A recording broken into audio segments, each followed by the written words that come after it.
Hello everyone, क्या हाल है आप लोगों के। उम्मीद कर रहा हूं बहुत ज्यादा पढ़ाई चल रही है सर, तो हाल उतने ज्यादा भी अच्छे नहीं है। हाँ हाँ, अगर पढ़ाई चल रही है ना तभी रातों की नींद गायब होती है। तो आगे ज्यादा टाइम आपका नहीं लेते हुए क्या लेके आया हूं आज आपके लिए। बेटा देखो, सितंबर 24 पेपर नंबर 5 की जो आरटीपी है ना उसको लेके आया हूं। सर आरटीपी हमने ऑलरेडी देख ली है, क्या कुछ अलग लेके आया हूं? हाँ, कुछ तो अलग लेके आया हूं।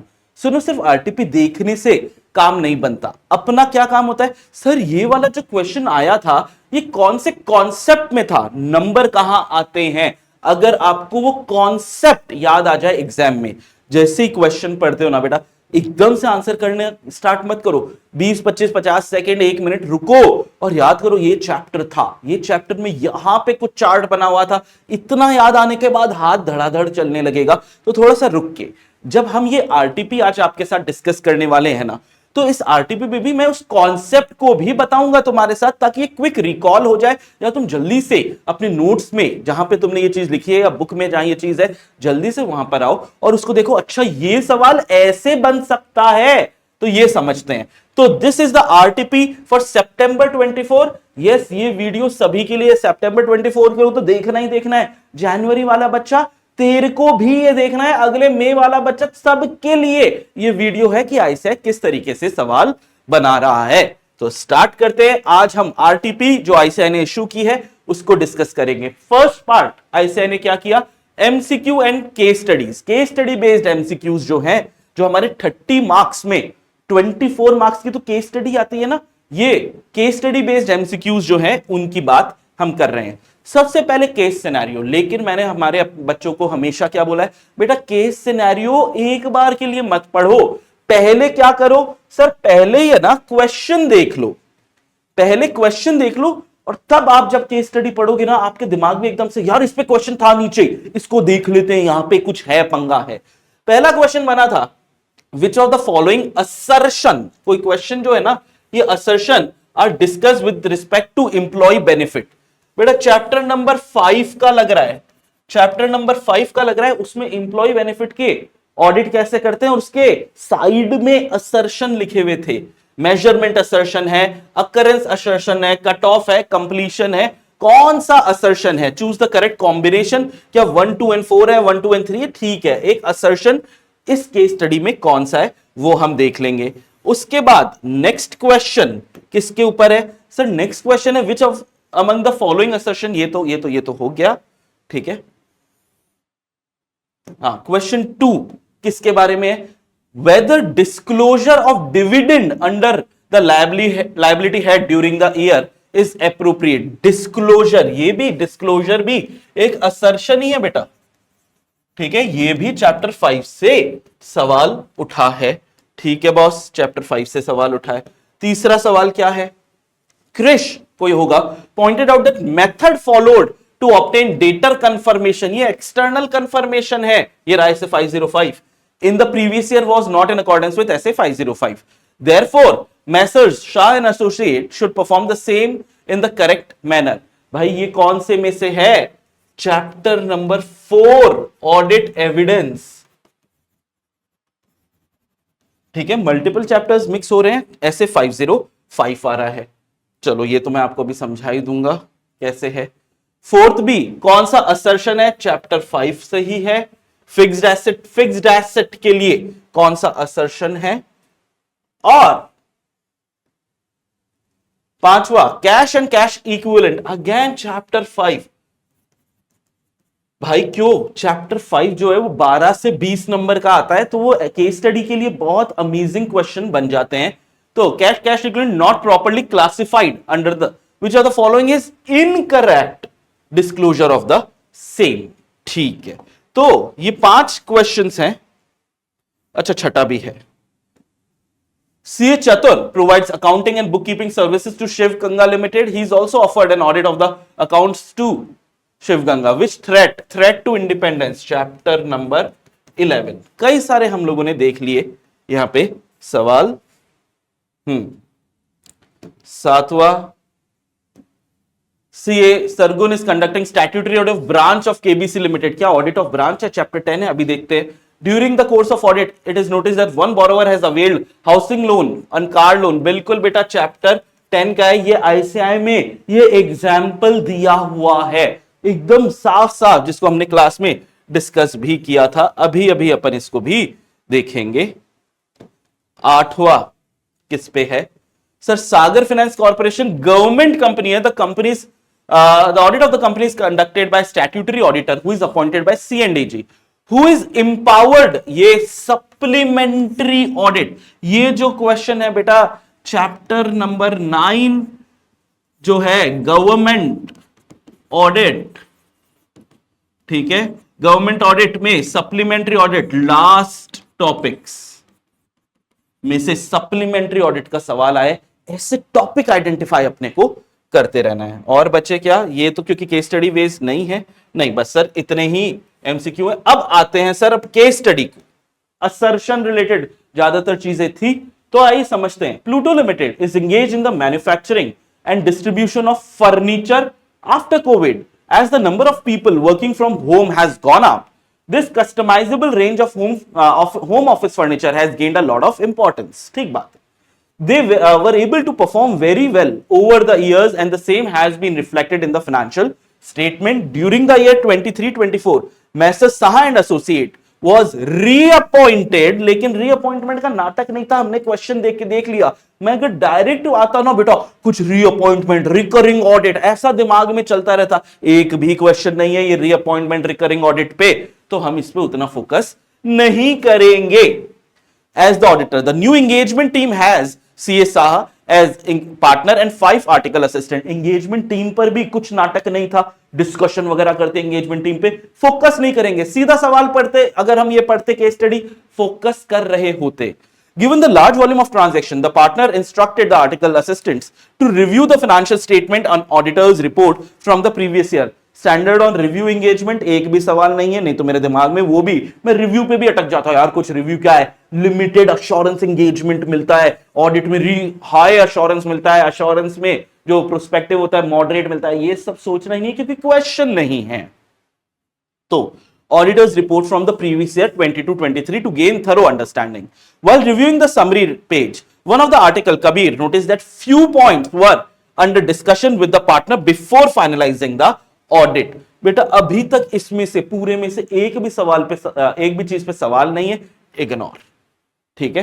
The team verified the following points with refract to, यहां पे था एम्प्लॉय बेनिफिट एक्सपेंस पे नाटक था कि टीम ने क्या क्या रिव्यू किया है इसमें। The employee benefit expenses recorded in the books were actually incurred in the relevant period यहां पे कट ऑफ का नाटक है सर, ठीक है, रेलेवेंट पीरियड में काम हुआ है। The expenses in respect of all personnel has been accounted for, सारे expenses all personnel accounted for, sir completeness है, ठीक है, कंप्लीटनेस वाला यहां पे पूरे के पूरे।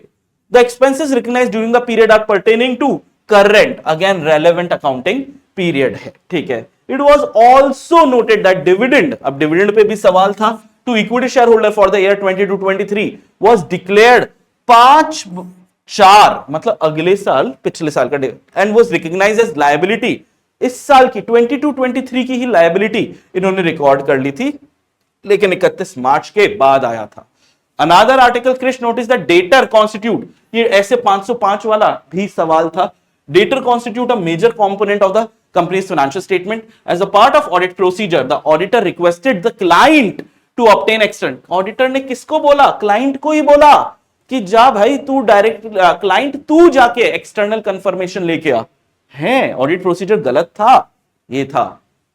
For this a list of the debtors were obtained and random sampling was performed by the auditor. The client directly obtained, client ने ऑब्टेन किया, नहीं डायरेक्टली तो ऑडिटर को ऑब्टेन करना होता है। ये हमने ऐसे 505 में पढ़ा था कि ऑडिटर को डायरेक्ट रिटर्न रिस्पॉन्स मिलेगा क्लाइंट से, यहां पे एक्सटर्नल कंफर्मेशन थर्ड पार्टी से डायरेक्टली रिटर्न रिस्पॉन्स मिलेगा, यहां पे क्लाइंट को डायरेक्ट रिटर्न रिस्पॉन्स मिल रहा है।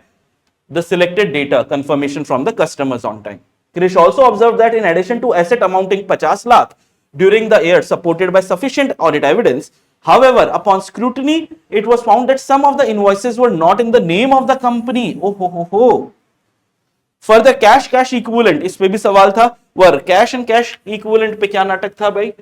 क्लासिफिकेशन का नाटक था as balances with bank, cheques and draft on the hand, cash on hand and earmarked balances with bank, example unpaid dividend. Based on the above हमें आंसर करना है। तो भैया based on the above which of the following assertion जो है वो यहां पे आए थे एम्प्लॉय बेनिफिट में? मेजरमेंट आया था, अकरेंस आया था, कट ऑफ आया था, कंप्लीटनेस आया था, क्या आया था? तुम लोगों को आंसर करने से पहले मैंने आप लोग को बोला था ये आरटीपी का सेशन थोड़ा अलग सेशन है। क्यों है ये? मैं आपको उस कॉन्सेप्ट को रिवाइज भी कराऊंगा बेटा, ताकि आप इसको आंसर कर सको। तो मैंने पूरा का पूरा कॉन्सेप्ट जो यहां पे आता है वो ले आया हूं, मैं असर्शंस पूरी ले आया हूं। इनकम, एम्प्लॉय बेनिफिट एक्सपेंस एक एक्सपेंस है, ठीक है, इनकम स्टेटमेंट में आएगा। इनकम स्टेटमेंट में हमारे कौन कौन से असर्शन है? अकरेंस है, कंप्लीटनेस है, कट ऑफ है, आगे नेक्स्ट पेज पे देखेंगे। अकरेंस में क्या होता है? क्या ट्रांजैक्शन असली में अकर हुआ है और क्या वो ट्रांजैक्शन एंटिटी का ही है या किसी और का है। दूसरा कंप्लीटनेस, जो भी transaction suppose to be recorded, जिनको रिकॉर्ड होना चाहिए था उनको रिकॉग्नाइज तो किया है ना, उनको ओमिट तो नहीं कर दिया, ये कंप्लीटनेस बताता है। कट ऑफ, ट्रांजैक्शन जो है करेक्ट अकाउंटिंग पीरियड के हैं और separate assertion for substantive procedure is different. तुम्हें तो करेक्ट, तुम्हें तो सिर्फ इतना सा देखना है कि करेक्ट अकाउंटिंग पीरियड में कौन सा असर्शन लगा, कट ऑफ का असर्शन लगा। मेजरमेंट में क्या होता है? ट्रांजैक्शंस रिकॉर्डेड एक्यूरेटली, अमाउंट वगैरह उनके सही है, नो एरर या मिसस्टेटमेंट है। और आखिरी जो हमारा असर्शन है वो है प्रेजेंटेशन एंड डिस्क्लोजर, कि ट्रांजैक्शन को फेयरली प्रेजेंट क्लासिफाई। जैसे ये कंपनी की अगर बात हो रही है तो यहां पे कंपनीज एक्ट का शेड्यूल 3 के हिसाब से पार्ट ए पार्ट बी के हिसाब से प्रेजेंटेशन डिस्क्लोजर होना चाहिए। Fairlie presented, classified, appropriately segregated या डिससेग्रीगेटेड, एंड डिस्क्लोजर जो भी दिया है वो कंप्लीट और एक्यूरेट है। ये हमारे पांचों असर्शन है इनकम स्टेटमेंट के। वापस से जब सवाल आता है विच ऑफ द फॉलोइंग असर्शन, यहां पे कौन कौन से असर्शन आए हैं भाई? फर्स्ट है मेजरमेंट, ठीक है। मेजरमेंट यार मेरे को नहीं दिखा था। मेजरमेंट एम्प्लॉय बेनिफिट के अंदर, एम्प्लॉय बेनिफिट के अंदर कट ऑफ है, कंप्लीटनेस है। सर मेजरमेंट वाला मुझे नहीं दिखा था, ठीक है। तो आ जाओ यार, फर्स्ट वाला तो सर नहीं है, मेजरमेंट तो सर नहीं है, ठीक है। तो सेकंड भी है, अकरेंस भी है, सही अकाउंटिंग पीरियड में हुआ था, कट ऑफ भी है, कंप्लीटनेस भी है। 2, 3 एंड 4, 2, 3 एंड 4 आंसर मैंने आपको यहां पे ही दे दिया है। 2, 3 एंड 4 क्यों? जब मैंने क्वेश्चन पढ़ा तभी मेजरमेंट कहां दिखा था अपने को। ये तब कर सकते हो जब तुमने असर्शंस की, जितना मेरे चार्ट में लिखा हुआ है ना बेटा उतना सा तुम लोग कर लो। अगर चार्ट वगैरह चाहिए तो बेटा ये सारे वन शॉट्स जो है ना ये अपलोडेड हैं, उसके सारी तुम्हारे YouTube पे तुमको फ्री में मिल जाएगा, ठीक है। और भी कुछ नहीं करना, पूरे चार्ट वगैरह मैंने वन शॉट्स जो है हमारे उसमें डाल रखा था। हमारे और भी वन शॉट्स लाऊंगा अभी तुम लोगों के लिए, लेकिन ये वाले अगर तुमको डिटेल्ड चार्ट चाहिए, सारी की सारी चीजें चाहिए, आप May 24 वाले वन शॉट को एक बार रेफर कर सकते हो और वहीं से जो टेलीग्राम का लिंक है वहां से सारे चैप्टर्स के चार्ट्स आप लोग डाउनलोड कर सकते हो, सब मिल जाएगा आप लोगों को। फिर वेदर डिस्क्लोजर ऑफ डिविडेंड का नाटक था लायबिलिटी में भाई। और 15/4/2023 को, साल 31 मार्च के बाद 15/4/2023 को इन्होंने रिकॉर्ड किया। और क्या ये हमारी लायबिलिटी थी? ठीक है, तो भाई नहीं, ये हमारी लायबिलिटी नहीं थी। ये तो यस बोल रहा है, यस तो हमारी बिल्कुल ही नहीं हो सकती। नो बोल रहा है, नो हो सकता है। No the amount should be recognised equally है, ऐसा तो कभी कुछ पढ़ा ही नहीं हम लोगों ने, तो ये सेकंड वाला भी नहीं है। थर्ड वाला इज द राइट आंसर बेटा। No the amount should not be recognised as liability, it should be just disclosed in notes to account. Just disclosure is required, क्योंकि 31 मार्च के बाद ये एक इवेंट हुआ है, ठीक है, तो जस्ट डिस्क्लोजर इज रिक्वायर्ड। फिर Krish pointed out that method, जो मेथड फॉलो किया गया था वो मेथड गलत है। क्या क्या चीजें बताई गई ऐसे 505 के बारे में? पहले ये पढ़ने से पहले हम देख लेते हैं 505 में बोला क्या गया है सर, क्या मेथड्स के बारे में बोला गया है, क्या करना है। Method debtor confirmation was not in accordance with 505, तो हमें 505 पता होना चाहिए। अभी पढ़ लेते हैं। As per 505 confirmation should be directly obtained by the auditor, ये सही लग रहा है, अभी पढ़ेंगे. Further, all or significant account balance on balance sheet date confirmation should necessarily be collected and smaller outstanding balance random sampling could be performed. फिर ये बोला it is okay to obtain confirmation through client. ये तो यार गलती लग रहा है, अभी 505 पढ़ेंगे, पहले पढ़ लेते हैं सर फिर देखते हैं. 505 क्या बोलता है सर, सिर्फ इतना ही बात पढ़नी है. Obtain direct return response to the auditor from a third party. Third party से डायरेक्टली ऑडिटर को, ये मेरे जो हम पढ़ाते हैं क्लासेस में, ये वहीं से उठाया है बेटा कि डायरेक्ट रिटर्न रिस्पॉन्स आना चाहिए क्लाइंट के पास, ऑडिटर के पास, क्लाइंट के पास नहीं. डायरेक्ट रिटर्न रिस्पॉन्स क्लाइंट के पास नहीं. तो भाई सीधा ये as per 505 confirmation directly obtained by auditor, ये वाला सही है. It is okay to obtain, ये तो पक्का ही गलत है. सी क्या है, as per 505 confirmation should be directly, ये भी सही लग रहा है. Whereas random selection can be done for all debtor. नहीं रे सर, जो छोटे डेटर है ना, स्मॉलर डेटर है ना, उस पे आप रैंडम सैंपलिंग कर सकते हो. जो बड़े बड़े मटीरियल डेटर्स हैं उसको तो आपको डिटेल में चेक करना ही पड़ेगा. एंड तो इस वजह से ये वाला सी वाला भी गलत हो गया. एंड ईदर ऑडिटर और client can obtain confirmation based on time availability. अरे नहीं नहीं नहीं नहीं, क्लाइंट तो कर ही नहीं सकता सर, क्लाइंट तो कर ही नहीं सकता, आगे पढ़ेंगे ही नहीं हम. फिर which assertion in case of fixed asset. Fixed asset में कौन कौन से असर्शन होते हैं, ठीक है. Affected existence, right and obligation, completeness and measurement. इसके लिए बेटा तुम्हें पता होना चाहिए कि हमारे एसेट लायबिलिटी बैलेंस शीट के आइटम्स के लिए कौन कौन से असर्शन होते हैं. तुम्हें सिर्फ असर्शन देखो, राइट ऑब्लिगेशन होता है सर, प्रेजेंटेशन डिस्क्लोजर होता है सर, ठीक है. एसेट्स पे राइट ओनरशिप लीगल टाइटल का, लायबिलिटीज एंटिटीज ऑब्लिगेशन होनी चाहिए, बैलेंसेस फेयरली प्रेजेंटेड क्लासिफाइड, ये तो सेम होता है. तो कौन सा असर्शन आया बेटा, affected in case of fixed asset rights and obligation. Sir ये कहां पे लिखा हुआ था, ये कहां पे लिखा हुआ था सर, ये फिक्स्ड एसेट को भी हमने है ना मार्क किया था.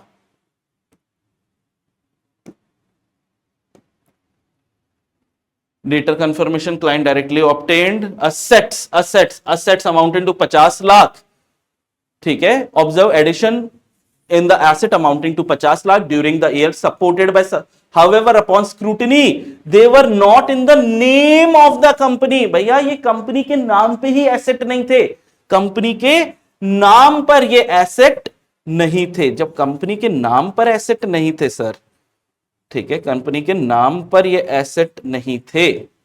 नाम का मतलब क्या सर, लीगल टाइटल. कंपनी के नाम पे ये असर्शन नहीं, ये एसेट्स नहीं थे. नाम का मतलब क्या बेटा, लीगल टाइटल. तो भाई यहां पे राइट्स एंड ऑब्लिगेशन वाला असर्शन अफेक्ट हो जाता है.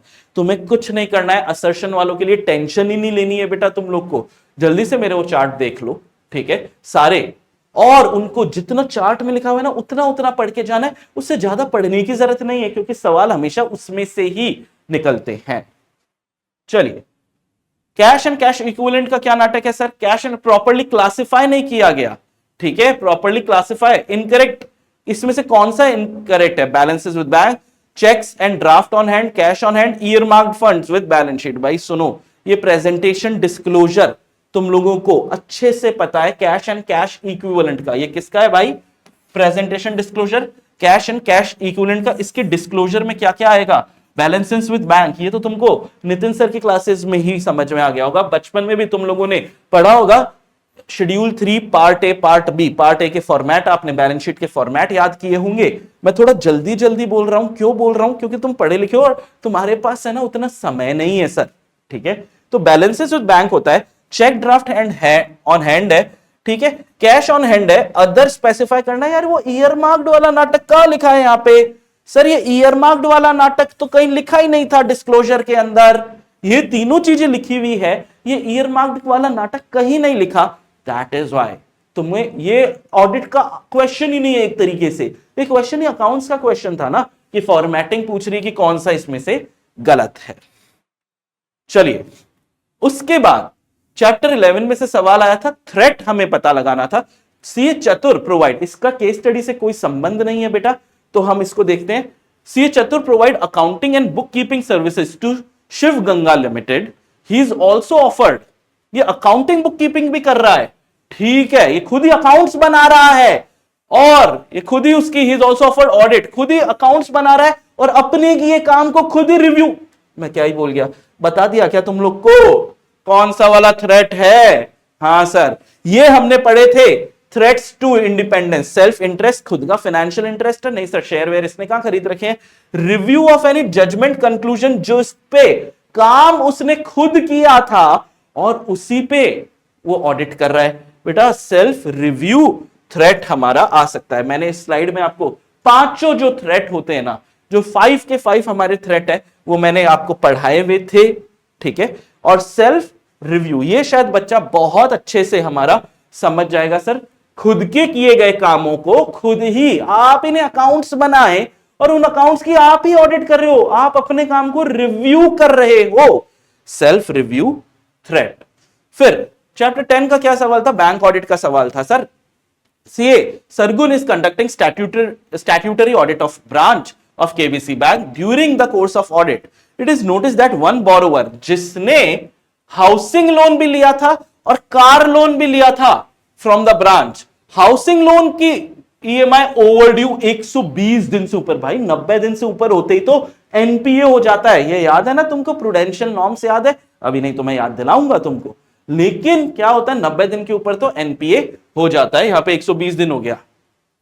Car loan EMI are overdue for 60 days on the date, car में 90 से कम है सर अभी, ठीक है। विच आर द फॉलोइंग, भाई सुनो, तुम लोग को क्या पढ़ाया था? पढ़ाया यही था, अगर कोई एक अकाउंट में भी, जैसे हाउसिंग लोन में ये NPA हो गया, तो ऐसा नहीं कार में अभी नहीं हुआ तो चलेगा, कार को छोड़ो घर को उठा लो, नहीं भाई, इसको ओवरऑल NPA डिक्लेयर किया जाता है। सारे अकाउंट्स में ये NPA हो गया है, अगर किसी एक अकाउंट में भी 90 दिन के ऊपर गया तो यहां पे क्या है, housing loan should be classified as NPA in accordance with RBI norm, however car loan should be classified as, नहीं रे सारे में ही हो जाएगा sir, car loan should be classified as NPA in accordance with RBI norm. However, housing loan should be, अरे ये तो पूरा ही गलत है, both housing and car loan should be, ये सही लग रहा है, NPA in accordance with, and both housing car loan should be classified, ये भी गलत है, क्योंकि एक अकाउंट में भी ये नोट्स में से मैं अपने निकाल के लाया, क्या है कि सर एसेट का क्लासिफिकेशन क्या वो NPA होगा या नहीं होगा, that is borrower wise and not facility wise. Borrower NPA होता है sir, car loan, housing loan, ये जो फैसिलिटी है ना, इन पे NPA नहीं होता। जिसका एग्जाम्पल मैंने आप लोग को बोला था कि ICAI ने खुद ने दे रखा है, बेटा क्या दे रखा है, mister Raman has availed 2 loan facility, car loan, housing loan. यहां पे तो रमन घर की EMI देने में तो रेगुलर था, लेकिन कार की 4 EMI नहीं दी थी। In this case not only car loan but housing loan would also be treated as an NPA, दोनों में ही ये NPA हो जाएगा। बेटा C हमने आंसर सही मान लिया था, ठीक है, ये पहले ही कर चुके हैं, ये हो चुका है। फिर गवर्नमेंट ऑडिट में सवाल आया था सप्लीमेंट्री ऑडिट का। Sagar finance corporation limited is a government company, the audit of the company is conducted by statutory auditors appointed by C&AG, ठीक है। Who is empowered supplementary audit, empowered to conduct, कौन supplementary audit कर सकता है? Central government कर सकती है, C&AG करेगा, अनदर इंडिपेंडेंट ऑडिटर जिसको C&AG ने रखा, या another independent auditor appointed by ministry of corporate affair. पूरे ऑडिट में मिनिस्ट्री ऑफ कॉर्पोरेट अफेयर का नाम ही नहीं सुना है सर हमने, तो ये तो गलती है। कॉन्सेप्ट जो है इसको अपन पढ़ लेते हैं sir, audit of commercial account, ये लास्ट टॉपिक था गवर्नमेंट ऑडिट का। जल्दी जल्दी नोट्स में मेरे देख लेना। सौरभ इतनी जल्दी जल्दी बोल रहे हो तो तुम भी तो पॉज करके आगे जा सकते हो ना, पॉज करो, तुमको चैप्टर बता दिया है, टॉपिक बता दिया है, कहां मिलेगा ये बता दिया है, पॉज करो, जल्दी आओ, यहां पर आओ यार, समय नहीं है हमारे पास, एग्जाम आ गए हैं, ठीक है। तो भैया सप्लीमेंट्री ऑडिट का कुछ नाटक था कि इन case of government company C&AG shall have right within 60 days कि भैया वो कंडक्ट करेगा supplementary audit by such person ही में ऑथराइज, जिसको ये ऑथराइज करे, वो जिसको ये ऑथराइज करे, तो C&AG कंडक्ट करेगा सप्लीमेंट्री ऑडिट या किसी और के थ्रू ये करवा सकता है। लेकिन कंडक्ट क्या लिखा हुआ है, कंडक्ट वर्ड के आगे क्या लिखा हुआ है, कौन कंडक्ट कर रहा है? C&AG shall have right to conduct supplementary audit, साफ साफ पहली लाइन। फिर कह रहा हूं चार्ट करके जाओगे ना तो भी शानदार शानदार नंबर लेके आओगे। ठीक है, आईसीआई कर लोगे तो भाई बहुत ही ज्यादा बढ़िया, इससे ज्यादा अच्छी बात हो ही नहीं सकती। लेकिन बेटा चार्ट, अब बच्चा सारा का सारा हम तो सिर्फ चार्ट पढ़ेंगे। अरे सुन, जब हम पढ़ाते हैं ना बेटा, तो चार्ट पढ़ाने में एक फ्लो बन जाता है, याद हो जाता है। जो चीज इजी है वो तो बिल्कुल चार्ट से कर ले, जो तुझे एक बार में समझ आ रहा है। जो चीज नहीं आ रहा है, या तो वो वीडियो वापस से देख ले, या मेरे कोई पुराने लेक्चर्स जो आपको यूट्यूब पे मिल जाएंगे वो देख ले, या तुम्हारे पास ऑलरेडी एक्सेस है ही, वहां पे जाके डिटेल में देख लो।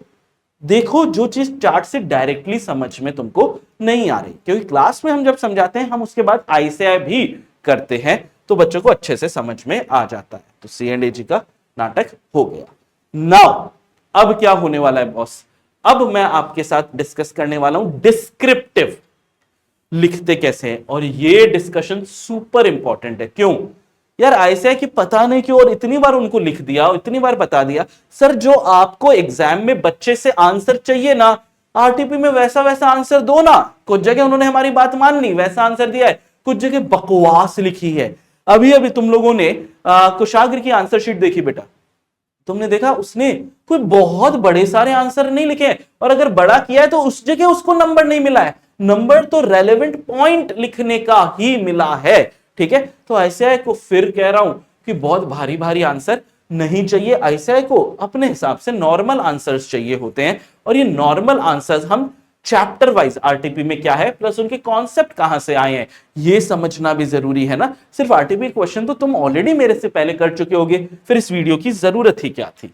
तो सबसे पहले हम स्टार्ट करते हैं बेटा चैप्टर नंबर 1 से। चैप्टर 1 में nature, objective and scope of audit. इसमें आईसीआई ने क्या सवाल पूछा है, कीर्ति। अब आईसीआई हमेशा क्या करता है, सुनो मैं तुम्हें कई बार बोला है, ऐसे है ना बड़े बड़े केस स्टडी टाइप के फॉर्मेट में क्वेश्चन देता है, लेकिन लास्ट में जाके डायरेक्ट क्वेश्चन पूछ लेता है। चलो ठीक है, डायरेक्ट, इस वजह से क्लास में तुमको आंसर के साथ साथ मैंने और क्या याद करवाया था, मैंने क्वेश्चन के कीवर्ड्स याद करवा दिए थे कि देख बेटा ये वाला वर्ड आया ना तो यही आंसर लिखना है, चाहे कुछ भी पूछे आईसीआई। तो कीर्ति, a CA student, has joined articles in a reputed audit firm. She considers the audit engagement to be an assurance engagement. Her understanding is that audit engagement is the only kind of assurance engagement in which practitioner gives a written assurance report. क्या audit अकेली assurance ऐसे engagement होती है जिसमें लिखित में report देते हैं? और भी तो बहुत काम होते हैं सर। ठीक है, ये अभी अभी सीए स्टूडेंट है ना, अभी इसको पता नहीं होगा। ठीक है, रिपोर्टेड इन द एप्रोप्रिएट, हाँ, practitioner gives a written assurance report in appropriate form. However, इसकी फ्रेंड जो है Saumya does not agree with her. चलो सौम्या अच्छी दोस्त है, इससे अग्री नहीं कर रही। She is of the view that assurance engagement are not restricted to audit alone. सिर्फ ऑडिट पे रिस्ट्रिक्शन नहीं है सर, और भी होते हैं। Besides, Soumya also thinks that assurance engagement can also relate to matter other than historical। बेटा ये प्रोस्पेक्टिव फाइनेंशियल स्टेटमेंट की बात कर रही है सौम्या। वेरी गुड बच्चा, तू पढ़ी लिखी है।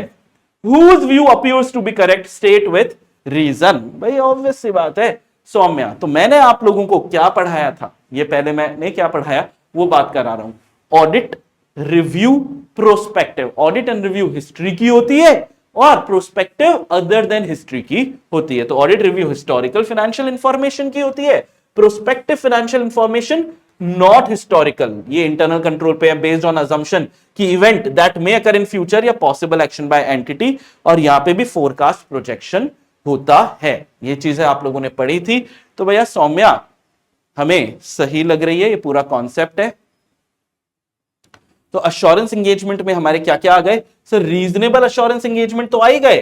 ठीक है, जो ऑडिट है, लिमिटेड अश्योरेंस एंगेजमेंट भी आ गया, जो रिव्यू है, और assurance engagement dealing with matters other than historical यानी प्रोस्पेक्टिव फाइनेंशियल इंफॉर्मेशन, सब आ गए।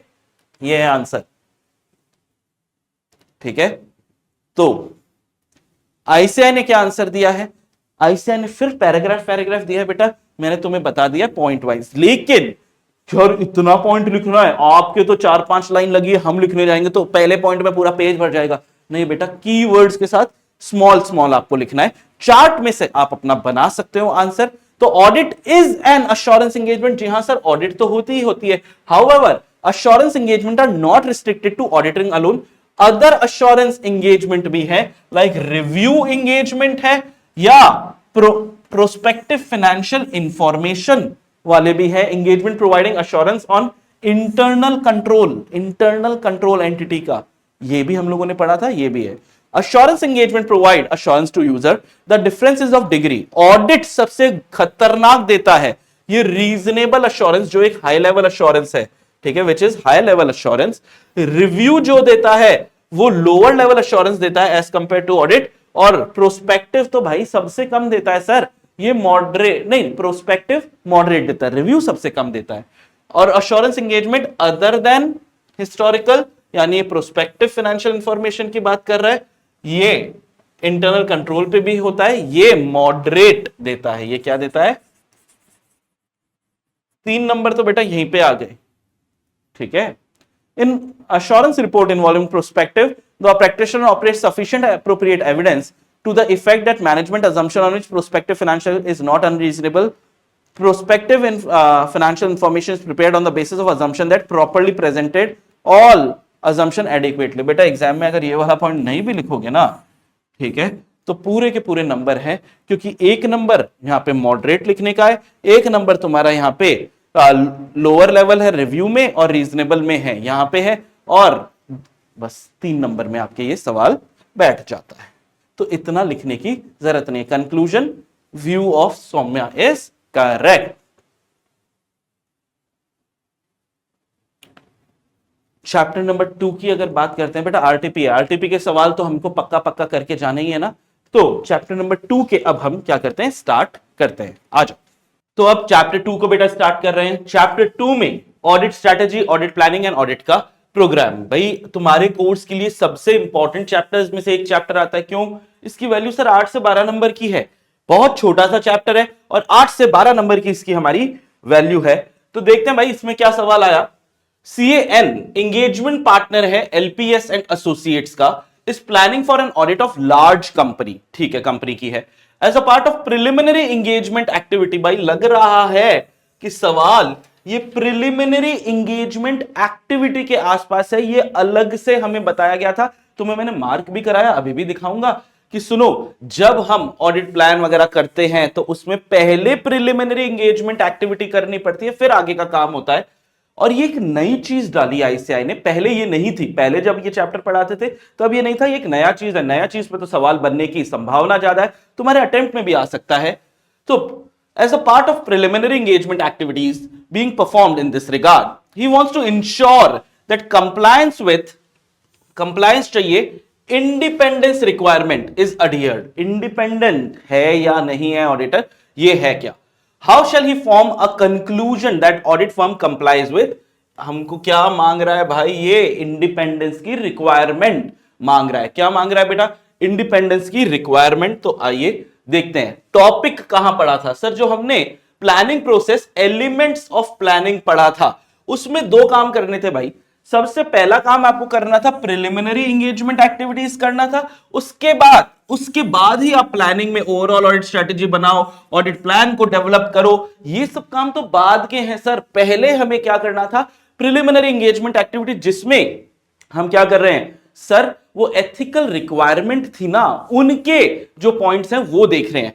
कि सबसे पहले procedure regarding continuance of relationship, जब भी नए ऑडिट को एक्सेप्ट करते हो या पुराने को कंटिन्यू करते हो, ये हमारा थर्ड एलिमेंट था सिस्टम ऑफ क्वालिटी कंट्रोल का।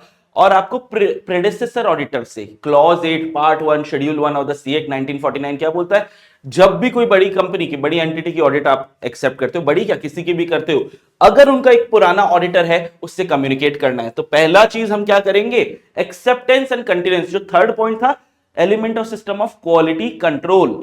उसके बाद सेकेंड एलिमेंट हमारा क्या था सर, वो एथिकल रिक्वायरमेंट वाला था, जो किसके आसपास घूम रहा है, इंडिपेंडेंस। इस क्वेश्चन में मेजरली इंडिपेंडेंस के बारे में बात की है। इंडिपेंडेंस के 3 पॉइंट थे बेटा, ये तीनों पॉइंट हमारे आंसर हो जाते हैं। कि सबसे पहले हमें क्या करना पड़ेगा, कंसिडर करना पड़ेगा थ्रेट टू इंडिपेंडेंस कोई है क्या, फिर इवैल्यूएट करना पड़ेगा इंडिपेंडेंस कहीं टूटी है क्या, कहीं ना कहीं किसी का कोई सेल्फ इंटरेस्ट आ गया, किसी का कोई रिव्यू का थ्रेट आ गया, फैमिलियरिटी थ्रेट कुछ भी आ गया, कहीं इंडिपेंडेंस ब्रीच हुई है, टूटी है क्या। और अगर हुआ है तो या तो एप्रोप्रिएट एक्शन लो या विड्रॉ कर लो, खत्म। इतना सा, सॉरी इतना सा, हाँ भी देखेंगे इतना सा। और तीसरा, क्योंकि टॉपिक पूरा ही पढ़ा दिया तुमको, तो एक बार तीसरा, understanding the terms of engagement SA 210, send audit engagement letter SA 210 हमें बताता है। Third element, second element, element of system of quality control का मेन आंसर ये रहा। और ऐसे 210 के हिसाब से सर ये लिखना है, नहीं बेटा ये नहीं लिखना, क्योंकि बहुत स्पेसिफिकली प्रिलिमिनरी एंगेजमेंट एक्टिविटी और इंडिपेंडेंस के आसपास सवाल को घुमाया। तो देखते हैं सर, ये है आंसर। अब इस आंसर को बेटा पॉइंट वाइज ही अपने को लिखना है। Engagement partners and shall form, इसके नंबर नहीं है, shall form a conclusion on compliance with independence requirement that apply to the audit engagement. In doing so CA and SEL सबसे पहले obtain relevant information from firm to identify and evaluate circumstances relationship, जो क्या कर रहे हैं, create कर रहे हैं थ्रेट टू इंडिपेंडेंस। ये हमारा पहला की पॉइंट बन गया, थ्रेट टू इंडिपेंडेंस कंसिडर करोगे। फिर evaluate information of identified breaches, breaches किसमें, if any of the firm independence, independence में कोई ब्रीच हुआ है क्या, policies and procedure, to determine whether they create a threat to independence for the audit engagement. तुम लोग के मन में आ रहा सर इतना बाकी का लिखना है, बाकी का मन से लिखना है बेटा, नंबर तो इनके हैं, इनके हैं, ठीक है। और तीसरा, टेक एप्रोप्रिएट एक्शन, या तो एलिमिनेट करेंगे सच थ्रेट को या रिड्यूस देम करेंगे acceptable level by applying safeguard, और if considered appropriate withdraw from audit engagement where withdrawal is permitted by law regulation. The engagement partner shall promptly report to the firm any inability to resolve the matter for appropriate action. Number सिर्फ जो डब्बे में डाले हैं बेटा उसके हैं, उतना ही हम लोगों ने पढ़ा था। इसको बाकी को आप अपने लैंग्वेज में बिल्कुल लिख सकते हो, सेम ICI की जरूरत नहीं है। फिर हम स्टार्ट करते हैं आपके चैप्टर नंबर 3। चैप्टर नंबर 3 4 थोड़ा डर लगता है क्या इनसे? डर नहीं बेटा मैं क्यों बोलूंगा, ये बहुत बड़े चैप्टर है। ये एक एक चैप्टर का इसमें मसाला ही नहीं है, इसमें 3-3 चैप्टरों का मसाला एक एक चैप्टर में डाल रखा है। इसलिए जब इसको पढ़ो, इसको तोड़ तोड़ के आपको पढ़ना है, आपको बहुत आसान लगने लग जाएंगे। जो डिफिकल्ट है, जो बिल्कुल ही नहीं जा रहा, उसी को छोड़ना, सारे को छोड़ना नहीं है। 8 से 12 नंबर के 3 और 4 चैप्टर्स हैं। चैप्टर 3 में देख लेते हैं क्या सवाल आया है सितंबर में आरटीपी में। तो कंपनीज आर इंक्रीजिंग, ये लो डेटा एनालिटिक्स पे समरी लिखनी है, ऐसा लग रहा है मेरे को, अभी तक मैंने आगे पढ़ा नहीं है, लेट्स सी क्या होता है। तो अलग से एक पैराग्राफ दिया हुआ है तुमको डेटा एनालिटिक्स पे, वेरी इंपॉर्टेंट भी मार्क कराया था क्योंकि नया नाटक डाला है। ये भी एक नया नाटक था। जब भी मैं बोलता हूं ये न्यू वाले टॉपिक है, इनको अच्छे से करना है तो इनको करना है ना, आते हैं ना एग्जाम में। तो companies are increasingly using data analytics for managing their operation. Auditors can also obtain good result by using data analytics. What are the tools and techniques used by auditor in applying principle of data analytics? के tools and techniques पूछ रहा है भाई, सीधा सवाल है, ठीक है। data analytics के tools and techniques and in which area data analytics can be used. तो again ये टॉपिक इतना सा दिया हुआ है, हाँ इतना ही दिया हुआ है, ठीक है, इतना सा। So tools and techniques की बात हो गई है that auditors use in applying principles of data analytics are known as CAAT, Computer Assisted Audit Techniques। एक ही यही तो चीजें थी, एक दो सॉफ्टवेयर के नाम लिखे थे वो लास्ट में अभी अपन देख लेंगे। In short, data analytics can be used for in testing electronic record, data residing in IT system using spreadsheets and specialized audit tools जैसे IDEA and ACL to perform the following. ये सारे हमारे tools technique है। इसको क्या कहां use कर सकते हो सर, कहां क्यों? क्योंकि ऑडिटर ने बोला, इस क्वेश्चन ने बोला है विच areas data analytics can be used, कौन से एरिया में क्या टूल्स टेक्निक है। ये हमें CAAT एक टूल टेक्निक है, आइडिया ACL ये दो, और एक स्प्रेडशीट। तो टूल्स टेक्निक की अगर अपन बात करें, ठीक है, टूल्स एंड टेक्निक TECH, इसको अलग से लिख लेना बेटा। पहला CAAT, दूसरा स्प्रेडशीट, तीसरा audit tools like idea and ACL। ये कुछ टूल टेक्निक है, कहां यूज कर सकते हैं इसको हम अलग से देख लेते हैं। Sir use, check completeness of data को चेक करने के लिए यूज कर सकते हैं, पॉपुलेशन को हम चेक कर सकते हैं for controls and substantive audit test पे पॉपुलेशन कंप्लीटनेस चेक करेंगे। सिलेक्शन ऑफ ऑडिट सैंपल कैसे किया है, रैंडम किया है या सिस्टमैटिक सैंपल किया है। रिकंप्यूटेशन हम अपने हथियार लगा रहे हैं, रिकैलकुलेशन, रिकंप्यूटेशन बैलेंसेस का, reconstruction of trial balance from transactional data, reperformance, analytical procedure, वही वाली चीजें आ रही है बेटा, बार बार वही चीजें आ रहे हैं। देखते हैं क्या आईसीआई ने भी इन्हीं चीजों को यूज किया है। फिर बोल रहा हूं पूरे टॉपिक में ये पॉइंट वाइज आंसर यहीं पे था, पॉइंट वाइज जब भी आईसीआई आंसर दे देता है हमारे लिए इंपॉर्टेंट हो जाता है। तो आंसर आईसीआई ने क्या लिखा, आईसीआई ने एग्जैक्ट छाप दिया भाई, ज्यादा मेहनत ही नहीं की कि बेटा पूरे में पढ़ ले, पूरे में अपने को नहीं पढ़ना है, अपने को सीएएटी के बारे में जानकारी चाहिए, अपने को स्प्रेडशीट चाहिए, हमको आइडिया एसीएल लिखने हैं, उसके अलावा वही कंप्लीटनेस ऑफ डेटा के बारे में लिखना है, रैंडम सैंपलिंग है या सिस्टमैटिक सैंपलिंग है, recomputation, reperformance, analysis of journal entries, analytical procedure. ये हथियार जो हमारे ऑडिट के हैं, बस ये हथियार लगाए थे यहां पे तुम्हारे अटेम्प्ट के लिए। सच्ची एक इंपॉर्टेंट क्वेश्चन है, इसको जरूर से अच्छे से और अभी ही याद करते हुए आगे चलेंगे। सर आगे का बेटा, आगे के लिए नंबर नहीं होते, तुम लोगों ने अपने टॉपर्स की आंसर शीट देख ली है, वो इतना नहीं लिखते हैं, आईसीआई ने तो लिखा है, तेरे बेटा हर एक नहीं होता, ये जरूरी नहीं है। आईसीआई ने जितना छाप दिया उसने तो आईसीआई को पूरा ही छाप दिया यहां पे, लेकिन पूरा नहीं लिखना होता है, 4 नंबर का तो सवाल आएगा। फिर audit evidence, again a chapter जो बड़ा चैप्टर है, ये वाले सर इतना बड़ा चैप्टर एक ही क्वेश्चन दिया, हाँ मुझे दुख है, और क्वेश्चन देने चाहिए थे, लेकिन फिर से जो मैंने अपने नोट्स में इंपॉर्टेंट 3M और 4M, 3 मार्क्स एंड 4 मार्क्स करके बताया, वो है तुम्हारे लिए सबसे इंपॉर्टेंट, उनको करके जाओ, पूरा चैप्टर तो छोड़ के जाना ही नहीं है, और मेरे को पता है कि तुम बहुत अच्छे से करके जाओगे। तो देखते हैं यार चैप्टर 4 में ऑडिट एविडेंस में क्या सवाल पूछा है। Quality products limited is engaged in manufacturing of bicycle, ये सुनावा लग रहा है, ये ऐसे ऐसे उठाया है।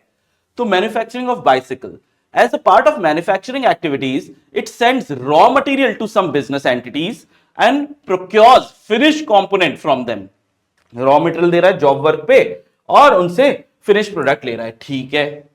As soon as on 31 March 24 inventory is lying with such business, ये बाहर वाले थर्ड पार्टी के पास इन्वेंट्री है, पता नहीं मेरे को, लेकिन ऐसा लग रहा है ऐसे 501, ठीक है, जिसमें हम 3 चीजों के बारे में बात करते थे बेटा, किस किस के बारे में, इन्वेंट्री को आप कैसे एग्जिस्टेंस वगैरह उनका चेक करोगे, फिर वो क्या था सेगमेंटल रिपोर्टिंग आखिरी वाला था, और लीगल क्लेम वगैरह, लिटिगेशन एंड क्लेम्स जो था, ये 3 चीजें ऐसे 501 में थी। इसमें जब थर्ड पार्टी के पास सामान पड़ा होता है तो ऑडिटर क्या करता है, अगेन तुमको अलग से बात करवाया था, अभी भी करेंगे, देखते हैं। तो inventories lying with such business entities are material entities भी है, इन्वेंट्री है। Being statutory auditor of quality products limited, how you will obtain sufficient appropriate audit evidence regarding existence and condition of inventory जो lie कर रही है, ये such business entity, मतलब ये बिजनेस एंटिटी कौन सी बिजनेस एंटिटी हुई, ये थर्ड पार्टीज, सीधा डायरेक्ट, ऊपर का कोई मतलब ही नहीं, सीधा सीधा डायरेक्ट क्वेश्चन, हमेशा कहता हूं ऐसे डायरेक्ट ही पूछता है, ऊपर तो ऐसे ही घुमाता है। तुम्हें जब पढ़ाया था मैंने तो अलग से टॉपिक था, when inventory under custody and control of third party, क्या करेगा ऑडिटर भाई, जब इन्वेंट्री मटीरियल है, इस क्वेश्चन में ही बोल दिया था कि इन्वेंट्री क्या है, इन्वेंट्री मटीरियल इन्वेंट्री है सर। तो व्हेन इन्वेंट्री जो मटीरियल है is under custody control of third party, auditor ये काम करेगा सर, रिक्वेस्ट करेगा कंफर्मेशन थर्ड पार्टी से कि यार क्या इन्वेंट्री की कंडीशन है, तू मेरे को लिख के बता दे। ऑडिटर डायरेक्टली थर्ड पार्टी से कनेक्ट कर रहा है regarding confirmation of condition of inventory, और वहां पे उसको बोल रहे सर मेरे को आने दो, परफॉर्म करूंगा मैं इंस्पेक्शन, अदर ऑडिट प्रोसीजर जो भी उस सर्कमस्टेंसेस में एप्रोप्रिएट होंगे। ये तुम लोगों को मैंने पढ़ाया था। लेट्स सी आईसीआई इस पे क्या बोलता है। इंस्पेक्टिंग डॉक्यूमेंट, वहां पे क्या क्या काम करने वाले हो सर, डॉक्यूमेंट्स को इंस्पेक्ट, क्या क्या काम करोगे, डॉक्यूमेंट्स को इंस्पेक्ट करोगे, रिक्वेस्ट कंफर्मेशन अदर पार्टी से regarding inventory has been pledged as collateral for attending or arranging another auditor to attend the third party physical counting of inventory, obtaining another auditor's report। ये 4 example है बेटा, example का मैंने तुम लोग को बोला था, जहां आईसीआई ने 3 या 4 एग्जाम्पल दिए हैं, 10 से 12 जगह टोटल दिया है आपके सिलेबस में, और ये आपके लिए सुपर इंपॉर्टेंट हो जाते हैं। आईसीआई हमेशा आजकल एग्जाम्पल पे सवाल पूछता है। 4 नंबर के लिए 4 पॉइंट तो इसने बना ही दिए। देखिए आंसर में आईसीआई ने क्या लिखा है, आंसर में इन अकॉर्डेंस विथ रिक्वायरमेंट, ये पकड़ लिया, हम लोगों ने भी पकड़ लिया था, ऐसे 501 audit evidence specific consideration for selected, 3 item selected थे, इन्वेंट्री, लिटिगेशन क्लेम और segmental reporting. When inventory under the custody and control of third party is material to the financial statement, the auditor shall obtain sufficient appropriate audit evidence regarding the existence and condition of inventory by performing one or both of the following. लो आ गया, ये 2 काम तो जो हमको करने थे, जो हमने लिखे थे कि सर कंफर्मेशन रिक्वेस्ट करेंगे थर्ड पार्टी से, condition of inventory held on behalf of the entity ये लेंगे, और इंस्पेक्शन परफॉर्म करेंगे और अदर ऑडिट प्रोसीजर करेंगे एप्रोप्रिएट इन द सर्कमस्टेंसेस। इसके नंबर आपको मिल गए। अदर ऑडिट प्रोसीजर में इंक्लूड, ये एग्जाम्पल को ऑडिट प्रोसीजर में ले गया, इंस्पेक्टिंग डॉक्यूमेंटेशन, रिक्वेस्टिंग कंफर्मेशन, ये एडिशनल ऑडिट प्रोसीजर हो गए। अटेंडिंग, ये सेम वाली चीजें हैं, ये additional audit procedure for example के तौर पर ले लिए। क्लियर है, इसमें अब नंबर नहीं कटेंगे बेटा, आरटीपी है, कोई 1-2 सवाल तो लगने वाले हैं ना, तुमको भी पता है, हमेशा से होता हुआ है, ठीक है, हो सकता है नाम बदल दे। अगर हमारे 4 से 8 नंबर भी यहां पे कवर होते हैं तो बहुत अच्छी बात है ना, अब तो 92 की फाइट करेंगे अपन आगे की। अब फिर आया तुम्हारे कोर्स का सबसे इजी भी बोलूंगा, क्योंकि तुम अकाउंट्स अच्छे से जानते हो, तुम लॉ अच्छे से जानते हो, तो इजी भी बोलूंगा, और सबसे महंगा चैप्टर है भाई, 12 से 20 नंबर का चैप्टर है। तुम्हें पता है ना, ये 12 to 20 मार्क्स के बीच में कुछ भी आता है। लास्ट अटेम्प्ट में 18 मार्क्स के सवाल इसमें से पूछे थे, ठीक है। तो फाइनेंशियल स्टेटमेंट के अलग अलग आइटम्स की ऑडिट कैसे करनी है, इस चैप्टर को करने का सबसे इजी और सरल तरीका बताऊं, अगर समय नहीं है तो बेटा सुन, तो वो क्या करना है, इसमें हमने केस स्टडी भी देख ली थी इसी चैप्टर पे, चैप्टर 5 पे। और तेरे को क्या करना है, अगर समय कम है, लेकिन इस चैप्टर के लिए समय कम नहीं होना चाहिए मेरे बच्चे, सबको पढ़ना है तेरे को। 12 से 20 नंबर है भैया, पास या फेल ये चैप्टर डिसाइड करेगा हमारा। तो इसमें और कुछ नहीं भी हो तो जितने क्वेश्चन बैक में दिए हुए हैं वो तो मिनिमम रिक्वायरमेंट है, वो करना है। और एडिशनल डिस्क्लोजर, एक सवाल तो एडिशनल डिस्क्लोजर, ये कुछ टॉपिक्स में एंड में दिया हुआ है आपको, मेरे नोट्स में अलग से मिल जाएंगे तुमको। एडिशनल डिस्क्लोजर सारे के सारे ये करके जाना है। Back question and additional disclosure ये मिनिमम रिक्वायरमेंट है, बट इस चैप्टर को आप हल्के में मत लेना बेटा। इस चैप्टर को 12 से 20 नंबर की अगर वैल्यू दी गई है, तुम्हारे कोर्स का सबसे सबसे सबसे इंपॉर्टेंट चैप्टर है। तो आइए देखते हैं इसमें किस तरीके का सवाल आरटीपी में दिया है। The financial statements of XYZ limited show long term borrowing पे लगता है सवाल दिया, लॉन्ग टर्म बोरोइंग की ऑडिट कैसे करेंगे, ठीक है। The financial statement XYZ limited show long term borrowings from bank, financial institution, leasing and hire purchase companies. Additionally, company has issued debentures to its 1000 member to raise funds in accordance with the provision of the Companies Act 2013. The money raised by issuing debenture also reflected in long term borrowing, ठीक है, debenture से जो पैसा उठाया वो भी borrowing में add कर रखा है, okay. As a statutory auditor, अब आया डायरेक्ट क्वेश्चन ध्यान से, as the statutory auditor of XYZ limited, CX wants to verify verification of borrowing on the balance sheet represent valid claim by bank and other third parties. Suggest audit procedure. कैसे audit करोगे भाई long term borrowing की, ऊपर का debenture विबेंचर का हमें क्या ही नाटक है, कंपनीज के 1000 मेंबर, अरे कुछ नहीं करना, ये 1000 मेंबर। डायरेक्ट क्वेश्चन है कि लॉन्ग टर्म बोरोइंग का ऑडिट प्रोसीजर कैसे लगाओगे इसको वेरीफाई करने के लिए। तो क्या हमने ये पढ़ा था सर, क्यों नहीं पढ़ेंगे, सब कुछ पढ़ा है। तो सर हम क्या ऑडिट प्रोसीजर लगाएंगे, सर हम सबसे पहले ना एग्जिस्टेंस चेक करेंगे, रिव्यू करेंगे। आपने डिबेंचर विबेंचर इशू किए, लीजिंग कंपनी और इतनों से पैसा उठाया है बड़ा सारा, तो मन से तो किसी एक बंदे के नहीं चला होगा। बोर्ड ऑफ डायरेक्टर्स की मिनट्स ऑफ मीटिंग्स हुई होंगी, रिकॉर्डेड है, मीटिंग हुई होगी, उसके मिनट्स बने हैं, तो रिव्यू करो बोर्ड के मिनट्स ऑफ मीटिंग। अग्रीमेंट क्या सबने ऑथराइज कर दिया है, जितनों की रेजोल्यूशन की जरूरत होती थी वो सही से पास हो गया। अग्री करो क्योंकि लोन वगैरह है, इंटरेस्ट रेट कितना है, नेचर ऑफ लोन क्या है, रीपेमेंट टर्म्स क्या है, कितना लोन ले सकते हैं, लिमिट कितना ऑथराइज किया गया, हायर परचेज एंड लीजिंग को अलग से हम चेक कर लेंगे। एचपी क्या हुआ, हायर परचेज हुआ। बैलेंस कंफर्मेशन लेंगे एक्सटर्नली, जिन लोगों से लोन लिया है उनसे, ऐसे 505 से बैलेंस कंफर्मेशन एक्सटर्नल कंफर्मेशन होता है।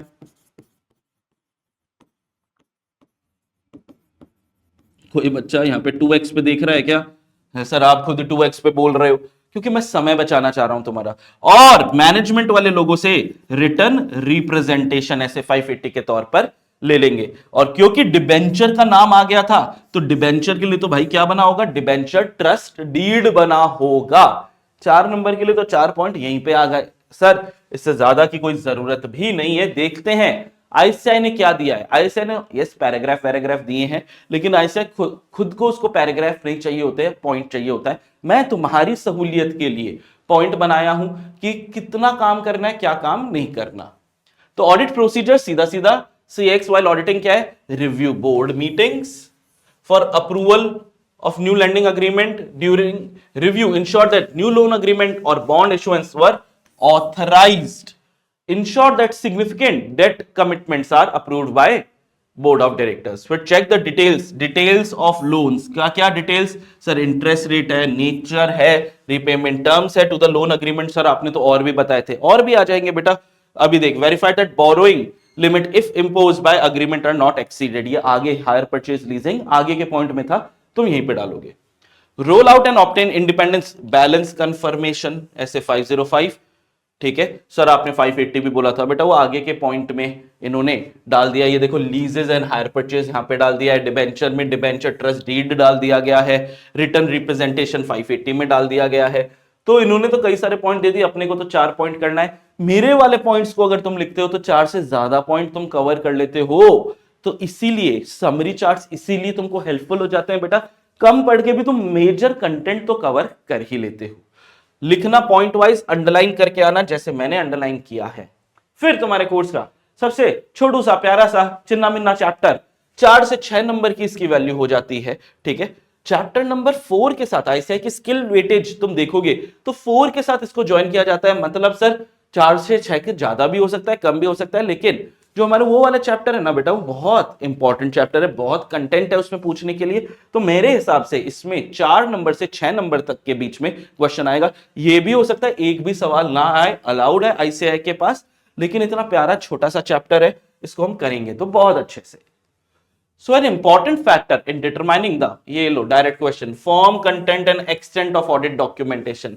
डायरेक्ट टॉपिक दिया हुआ है, फॉर्म कंटेंट एंड एक्सटेंट कितना होगा सर, किस पे डिपेंड करेगा, एंटिटी के साइज पे, कॉम्प्लेक्सिटी पे, रिस्क वगैरह कितना है, ये सारी चीजों पे डिपेंड करेगा। अभी पता नहीं, यही पूछ रहा है क्या सर, सांस ले लो। हाँ मैं भूल जाता हूं यार सांस लेना बीच बीच में, लेकिन समय समय समय तुम लोग बहुत जल्दी में हो, मेरे को भी जल्दी में रहना है।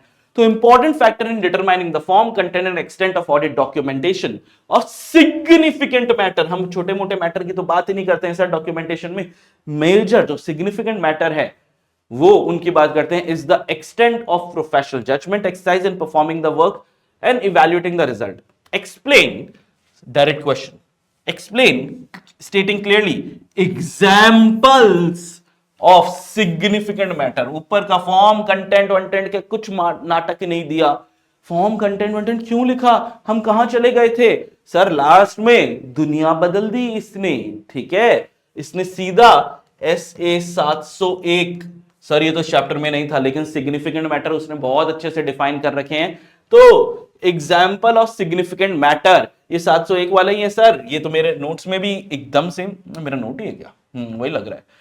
तो सिग्निफिकेंट मैटर के एग्जाम्पल क्या है, matters giving rise to significant risk जो है वो सिग्निफिकेंट मैटर है, या रिजल्ट जो आपके हथियारों ने लगाए, ऑडिट प्रोसीजर ने लगाए, जिससे पता लगा क्या फाइनेंशियल स्टेटमेंट में मटेरियल मिसस्टेटमेंट है, क्या जो पुराना रिस्क ऑफ मटेरियल मिसस्टेटमेंट था जो आपने पहले ऐसे 315 लगाया होगा उसमें आइडेंटिफाई और असेस किया होगा रिस्क ऑफ मटेरियल मिसस्टेटमेंट को, जो ये पुराना वाला रिस्क ऑफ मटेरियल मिसस्टेटमेंट है क्या उसको बदलने की जरूरत है, क्या कोई नया रिस्क आ गया। और सर अगर RAP को बदल दोगे, रिस्क असेसमेंट प्रोसीजर को बदल दोगे, तो साथ साथ में फर्दर ऑडिट प्रोसीजर भी, तो जो रिस्पॉन्स होता है ऐसे 330 पे वो भी तो बदल जाएगा। तो आ जाओ, रीड नहीं, हाँ ये मेरे नोट्स में, ये मेरा ही नोट है, रीड की जगह ये नीड होना था। Need to revise previous risk of material misstatement, और अगर रिस्क बदल गया तो ऑडिटर का रिस्पॉन्स भी उस पर बदल जाएगा। ऐसे सर्कमस्टेंसेस जो सिग्निफिकेंट डिफिकल्टी कॉज करते हैं नेसेसरी प्रोसीजर में, मैंने एग्जांपल क्या दिया था, ऑडिटर के पीछे कुत्ता छोड़ दिया, सिग्निफिकेंट डिफिकल्टी थी, ऑडिटर ऑडिट ही नहीं कर पाया था। तो ऐसे सर्कमस्टेंसेस जो सिग्निफिकेंट डिफिकल्टी लगाते हैं नेसेसरी प्रोसीजर में, और ऐसी कोई भी आपको चीज मिली जिसकी वजह से आपको मॉडिफाइड ऑडिट रिपोर्ट देने की जरूरत पड़ जाए, तो ये छोटी बात थोड़ी होगी। आप गंदी ऑडिट रिपोर्ट दे रहे हो, मॉडिफाइड ऑडिट रिपोर्ट दे रहे हो, तो ये इसके सिग्निफिकेंट मैटर है। फुल आंसर यही है नोट्स में। क्या factors determining the entity of audit documentation of significant matter, ये fact form content extent factor कि extent of professional judgement, auditor को जब भी बुद्धि लगानी है उसको क्या बोलते हैं, extent of professional judgement in performing the work and evaluating the result. Documentation में मैंने और क्या पढ़ाया था, सिग्निफिकेंट मैटर कि आप एक्सप्लेन करिए ऑडिटर जिस कंक्लूजन पे आया वो क्यों आया, और reinforce the quality of judgement. ICAI क्या लिखता है, अरे मैंने आगे का सारा ही डाल दिया, आईसीआई ने भर भर के इसमें चीजें दी है बेटा, जबकि जरूरत नहीं थी। ठीक है, मैंने भी आपको वो सब दे दिया। इसने सीधा सवाल क्या पूछा है, सर जी सीधा सीधा और कुछ मत करना, बस एग्जाम्पल ऑफ सिग्निफिकेंट मैटर दे देना। अब आईसीआई ने यहां पे थोड़ी सी दुष्टता कर दी, और मैंने तो आपको खैर यहां पे पूरा टॉपिक दे दिया। जो एग्जाम्पल ऑफ सिग्निफिकेंट मैटर है ना बेटा, सिर्फ इतना सा आंसर है। तुम अभी देखोगे आईसीआई ने और भी बहुत चीजें लिख दी। क्या क्या, matter giving rise to significant risk, result of audit procedure जो इंडिकेट कर रहा है कि फाइनेंशियल स्टेटमेंट में मटेरियल मिसस्टेटमेंट है, या need to revise previous risk of material misstatement, और रिस्क अगर बदल गया तो रिस्पॉन्स भी बदल जाएगा। सर्कमस्टेंसेस जो सिग्निफिकेंट डिफिकल्टी लगाते हैं, या ऐसी फाइंडिंग जिसकी वजह से हमें मॉडिफाई करना पड़ा है हमारी ऑडिट की रिपोर्ट को। ये बस इतना आंसर है, इसके आगे कुछ आपको करने की जरूरत भी नहीं है। देखो कितनी सारी चीजें डाली है, इसीलिए मैंने वो चार्ट डाल दिए थे बेटा तुमको। ये सारी चीजें आईसीआई के हिसाब से बेटा जब क्वेश्चन में पूछा ही नहीं है तो पता नहीं आईसीआई ने क्यों डाली है। आईसीआई ने सीधा सीधा क्लियरली स्टेट करो ना एग्जाम्पल, ये क्लियर खुद नहीं है और एग्जाम्पल पहले ही थे, और ज्यादा करने की जरूरत नहीं है। फिर एक चैप्टर आया, चैप्टर नंबर 7, जो 50% सुपर इजी है, 50% नहीं 60% इजी है, 40% थोड़ा सा दिमाग घुमा देता है। अगर तुम्हारे पास समय है तो ऐसे 560 570 ये दो ऐसे इस पे थोड़ा समय ज्यादा देना, बाकी ऐसे 450 260 265 वाले जो ऐसेज है ना, ये उतने ज्यादा नाटक नहीं करते। एक बार में वन शॉट से भी समझ में आ जाएगा तुम लोग को पूरा का पूरा। तो कंप्लीशन एंड रिव्यू बेटा वन शॉट जरूर देख लेना, समय की कमी है तो ठीक है, जल्दी जल्दी क्विकली रिवाइज हो जाएंगे पूरे के पूरे चैप्टर। हर चैप्टर का मैंने तो वन शॉट डाला है जिसमें एक टॉपिक तक नहीं छोड़ा। मैंने वन शॉट में वो महा मैराथन करके है, उसमें पूरा ही तुम लोग को एक्सप्लेन किया है। तो आ जाओ। CA Manoj is the statutory auditor of a company, he has completed the audit, complete हो गई ऑडिट और उसने ऑडिट रिपोर्ट इश्यू भी कर दी है इस तारीख की। मेरे को ऐसा क्यों लग रहा है ये भी ऐसे ऐसे डायरेक्ट उठाया है, हाँ उठाया है। 30 जून को ऑडिट रिपोर्ट उसने इशू भी कर दी है। Before signing the audit report उसने रिटर्न, यार एग्जैक्ट डायरेक्ट है रे, ये एग्जैक्ट डेट्स तक वही है 29 जून, क्योंकि हमें ये मैंने डेट एंड पीरियड वाला जो टॉपिक था ना उसमें पढ़ाया था कि यार रिटर्न रिप्रेजेंटेशन हमें कब लेना चाहिए। सर ऑडिट रिपोर्ट के बाद में तो ले ही नहीं सकते क्योंकि रिटर्न रिप्रेजेंटेशन ऑडिट एविडेंस होते हैं, एविडेंस ले फिर कंक्लूजन करो, इवैल्यूएशन करो, ओपिनियन बनाओ, तब कहीं जाके ऑडिट रिपोर्ट लिखोगे। तो ऑडिट रिपोर्ट के बाद में तो आप एविडेंस ले ही नहीं सकते, ऑडिट रिपोर्ट से पहले लोगे। सर कितना पहले लें, बाद में नहीं लेंगे, पहले लेंगे। कितना पहले sir, as near as practicable, ऐसे वर्ड लिखे हुए थे। 30 जून की रिपोर्ट है, इसने 29, इससे ज्यादा पास तो कहां पे आएगा भाई, एक दिन पहले का WR लिया है उसने। तो written representation dated 29 June were obtained from the management of the company. Discuss the significance of ये ले, date of return representation also state whether the return representation obtained is appropriate or not. See the date and period. Written representation का period का इसमें नहीं पूछा, period के बारे में बस मैं बता देता हूं कि भैया जितने पीरियड के फाइनेंशियल स्टेटमेंट है उतने पीरियड का रिटर्न रिप्रेजेंटेशन लेना है, जो कम से कम 12 महीने का तो होना ही चाहिए। तो डेट एंड पीरियड ये वाला टॉपिक था। As near as practicable to the audit report but not after because auditor is concerned with events only up to the date of auditor's report. WR for all financial statement period referred in auditor's report minimum 12 महीने का होना चाहिए. ISI ने क्या लिखा है? As per SA 580, WR, the date of written representation shall be ये लो as near as practicable but not after the date of auditor's report. Since WR are necessary, audit evidence है ये, the auditors cannot be expressed, auditor's report opinion cannot be expressed, and auditor's report cannot be dated before. अब इसी बात को वापस से उल्टा लिख दिया. फर्दर इन्होंने तो पैरा लिखे थे, मैंने पॉइंट बना दिए बेटा. Further, because the auditor must consider events occurring up to the date of auditor's report that might require adjustment to or disclosure in financial statement, WRR dated as. वो आप एक ही चीज को भाई बार बार बार बार लिखे जा रहा है, ठीक है. कभी कान को ऐसे पकड़ता है, कभी कान को ऐसे पकड़ता है, एक ही बात करे जा रहा है कि सर देखो बाद में नहीं होना चाहिए, सेम पॉइंट यहां पे लिख दिया और फिर बोल दिया ऑडिट रिपोर्ट इससे पहले नहीं होनी चाहिए.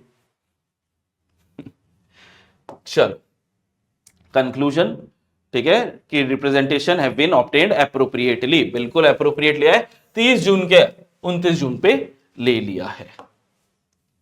फिर अरे इस चैप्टर से एक और सवाल है. ओहो, while conducting audit of BYN Limited, CAY notices that company has lost. भैया ये गोइंग कंसर्न का एग्जाम्पल है, एग्जैक्ट वर्ड लिखे हैं.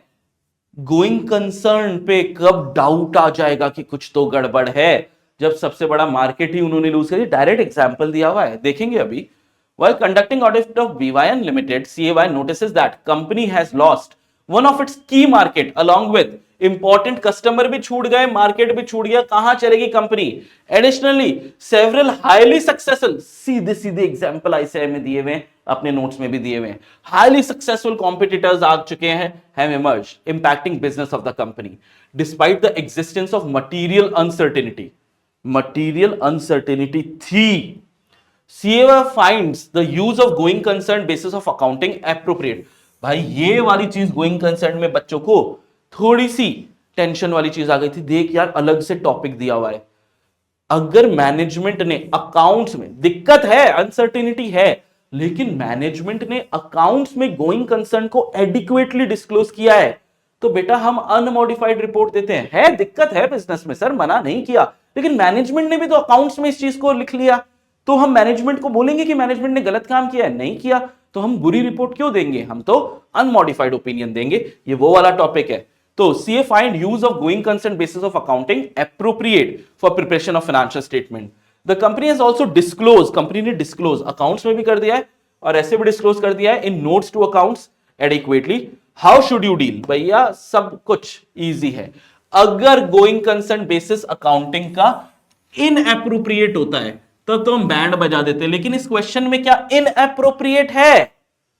क्या inappropriate है? नहीं सर. तो सर ये वाली चीज तो लिखनी ही नहीं है. इस वाले क्वेश्चन में इनएप्रोप्रिएट नहीं है sir. If going concern basis of accounting is appropriate, accounting में तो है, लेकिन मटीरियल अनसर्टेनिटी एग्जिस्ट करती है. ये वाला आंसर है, ये ऊपर वाला तो आंसर ही नहीं है. ठीक है, मैंने तो ये वाली लाइन दिखाने के लिए अपने नोट्स में से पूरा का पूरा ये कॉपी कर दिया था. तो अगर मैनेजमेंट ने एडिक्वेट डिस्क्लोजर डाला है मटेरियल अनसर्टेनिटी का फाइनेंशियल, क्या इस वाले केस में डाला है? बिल्कुल डाला है सर. एडिक्वेट डिस्क्लोजर मैनेजमेंट ने डाला है, क्वेश्चन में लिखा है. अगर adequate disclosure about material uncertainty is made in the financial statement, the auditor, मैंने कब से चिल्ला रहा हूं गला फाड़ फाड़ के, कौन सी रिपोर्ट देगा सर? अनमॉडिफाइड ओपिनियन देगा. एंड ऑडिटर रिपोर्ट में एक सेपरेट सेक्शन होगा जिसकी हेडिंग होगी material uncertainty related to going concern. बेटा ऐसे 580 में तुमको बोला था ये वाला टॉपिक भी पहले नहीं पूछा गया है, इस बार ही पूछा गया है. ठीक है, तो मटेरियल अनसर्टेनिटी पिछले अटेम्प्ट में ये टॉपिक था, इसमें आरटीपी में भी डाल दिया. एग्जाम में आने की संभावना ज्यादा है क्योंकि इससे पहले जब ऐसे 580 पढ़ाते थे ये कभी नहीं आया है. तो material uncertainty relating to going concern, तो हम क्या करेंगे? Draw attention to the note. हम अलग से अनमॉडिफाइड ओपिनियन देकर अलग से एक पैराग्राफ लिख देंगे कि भैया ठीक है अनमॉडिफाइड है ओपिनियन, लेकिन थोड़ा गोइंग कंसर्न में नाटक है, लोगों के अटेंशन को ड्रॉ करना है material uncertainty related to going concern, draw attention to the note in the financial statement जो ऐसे मैटर को डिस्क्लोज करते हैं, state that these event condition indicate कि एक मटीरियल अनसर्टेनिटी एग्जिस्ट करती है that may cast significant doubt on entity's ability to continue as going concern, and auditor's opinion is not modified, यानी unmodified है in respect of the matter. Adequate disclosure of material uncertainty, अब ये फिर तीसरा case हो गया बेटा, ये भी नहीं करना है कि सर यहां पे adequate disclosure अगर नहीं देंगे तो क्या करेंगे, एडिक्वेट डिस्क्लोजर नहीं देंगे तो क्या करेंगे, तो सर बैंड बजाएंगे, थोड़ा क्वालिफाइड एडवर्स रिपोर्ट देंगे, लेकिन ये अलग अलग केस सिनेरियो है। तुम्हारे एग्जाम में सिर्फ ये वाला आंसर इंपॉर्टेंट है। क्या इतना ही लिखा है, देखो बेटा इतना ही लिखा है, 570 गोइंग कंसर्न एडिक्वेट डिस्क्लोजर दे दिया गया है। तो भाई एक तो unmodified express and unmodified opinion, same copy paste, ठीक है, और एक सेपरेट सेक्शन होगा जिसकी हेडिंग होगी ये, जिसमें ड्रॉ करेंगे अटेंशन, स्टेट करेंगे इवेंट्स, और ये भी बताएंगे कि सर मॉडिफाइड नहीं है। खत्म, 1 नंबर 2 नंबर 3 नंबर, इतना सा। फिर आपका एक प्यारा चैप्टर आया आपकी लाइफ में, चैप्टर नंबर 8। ये प्यारा चैप्टर आपको क्या बोल रहा है, सर एक बार पानी पी लूं क्या? हाँ एक बार यार पानी पी लेते, गला सूख गया बोलते बोलते। चलो, तो ऑडिट रिपोर्ट में क्या सवाल आया है, डिस्कस द रिपोर्टिंग। कारों पे सवाल आया है, कारों पे सवाल आ जाता है ना तो हमारे से बल्ले बल्ले हो जाते हैं, क्योंकि कारों तो अपन ने बहुत अच्छे से याद किया है, सारे 21 के 21 क्लॉजेस पैराग्राफ 3 के एकदम, वो जीजा जी फूफा जी सब कुछ याद है सर हम लोगों को। तो भाई यहाँ पे स्टैट्यूटरी ड्यूज के बारे में बात की है और रिलेटेड पार्टीज के साथ ट्रांजैक्शन, दोनों अलग अलग, ये 7वां पॉइंट था, ये आगे का हमारा 13वां पॉइंट था। तो दोनों पे अलग अलग कारों के क्लॉजेस है। स्टैट्यूटरी ड्यूज पे मैंने बोला था कौन कौन सी ड्यूज होती हैं sir, provident fund, employ state insurance, income tax, GST, VAT, custom duty, cess, ये सब हमारे सरकार को देना पड़ेगा, ये ड्यूज हैं। तो अगर वो डिस्प्यूटेड है या अनडिस्प्यूटेड, डिस्प्यूटेड है तो कितने रुपए की लड़ाई है, अमाउंट ऑफ डिस्प्यूट, और कहां लड़ाई लड़ रहे हो, किस फोरम पे, सर हम एनसीएलटी में लड़ रहे हैं, हम income tax appellate tribunal, appellate IT-8 income tax appellate tribunal में लड़ रहे हैं, हाई कोर्ट में लड़ रहे हैं, सुप्रीम कोर्ट में, forum where dispute is pending. A mere representation to the concerned department is not a dispute, ये ध्यान रखना। सिर्फ डिपार्टमेंट को बोला देखो यार कुछ दिक्कत है, नहीं, लड़ाई लड़नी पड़ेगी, सिर्फ इंफॉर्मेशन एक दिया है उससे काम नहीं चलेगा। ये तो डिस्प्यूटेड की बात हो गई। जब लड़ाई नहीं है और फिर भी आप दुष्ट हो और पैसे नहीं दे रहे हो, ठीक है, आप कह रहे हो हाँ इतना पैसा देना बनता है, नहीं दे रहा लेकिन फिर भी, तो अनडिस्प्यूटेड है। अगर रेगुलरली पे कर रहे हो तब तो अच्छी बात है, लेकिन थोड़ी इतने अच्छे हो, आप रेगुलरली पे नहीं कर रहे और डिस्प्यूट भी नहीं है, तो कितने अमाउंट का अरियर आउटस्टैंडिंग है। Balance sheet date, last date of financial year is balance sheet date से 6 महीने ऊपर हो गए और अभी तक आपने ये पैसा नहीं चुकाया। बैलेंस शीट डेट पे जितना पैसा चुकाना था वो सेम डे थोड़ी चुकाया जाता है, एक सरकार समय देती है, लेकिन समय 6-6 महीने का थोड़ी होता है, 1 महीना 2 महीना 3 महीना देती है, उसके बाद सरकार बैंड बजाएगी। आपको 6 महीने से भी ऊपर हो गए, बैलेंस शीट डेट पे जितना अमाउंट चुकाना था उससे 6 महीने से भी ऊपर हो गए, अभी तक नहीं चुकाया, ऑडिटर इसको मेंशन करेगा। बस इतना सा था। और 13th वाला मैंने आपको बताया था रिलेटेड पार्टी ट्रांजैक्शन, बहुत ही सिंपल है। सेक्शन 177 ऑडिट कमिटी, 188 कि कुछ लोगों के साथ तो आप ट्रांजैक्शन में जा ही नहीं सकते, रेस्ट्रिक्शन है रिलेटेड पार्टी ट्रांजैक्शन का, और disclosure in financial statement as per AS 18। बस 1 2 3 ये 3 चीजें लिखनी है। क्या ऐसे आने भी उतना ही लिखा है? हाँ सर, रिपोर्टिंग अंडर कारो, पहले स्टैट्यूटरी ड्यू के बारे में, पैरा 3 क्लॉज 7 इतना तक भी बता दिया। अगर अनडिस्प्यूटेड है तो इसको लाइनों में लिख दिया, और नीचे ये डिस्प्यूट अगर है तो उसको लाइनों में लिख दिया, ठीक है। डायरेक्ट डाला गया है इसमें, तो इसके अलावा कोई काम ही नहीं था। और इसके अंदर वही सेक्शन 177, 188 एंड AS 18, ठीक है, एप्लीकेबल अकाउंटिंग स्टैंडर्ड लिख दिया। भाई जैसे हमें नहीं पता AS 18 is the applicable accounting standard. ये 3 चीजें लिखने के 3 नंबर यहां पे आपको मिल गए। फिर चैप्टर 9 अगेन बड़ा चैप्टर है, लेकिन बेटा बीच वाले जो टॉपिक्स हैं वो सुपर सिंपल है। गवर्नमेंट ऑडिट थोड़ा बड़ा है, लास्ट वाला जो है हमारा ये क्या कहते हैं कोऑपरेटिव सोसाइटी, ये दो थोड़ा बड़ा है ना, बस ये 2 ही तो बड़े हैं, बाकी सारे तो बहुत छोटे हैं। सबसे पहले छोटे वाले कर लेना क्योंकि इनका कोई कनेक्शन नहीं है। और गवर्नमेंट ऑडिट और कोऑपरेटिव में अगर समय नहीं बचे तो सिर्फ बैक क्वेश्चन या मैंने जो इंपॉर्टेंट मार्क कराया सिर्फ उतना सा कर लेना, अगर समय नहीं बचे। समय बचे तो मैं उम्मीद करूंगा कि आप सारा कर लो, क्योंकि गवर्नमेंट ऑडिट से भर के सवाल आते हैं। क्या ये भी वहीं से है? नहीं सर, ये लास्ट वाले से है, कोऑपरेटिव सोसाइटी से है। तो section 77 cooperative society, multi state cooperative societies act में 3 सेक्शन ही मैंने तुमको याद करने का बोला, बाकी तो पूरा टॉपिक बकवास है।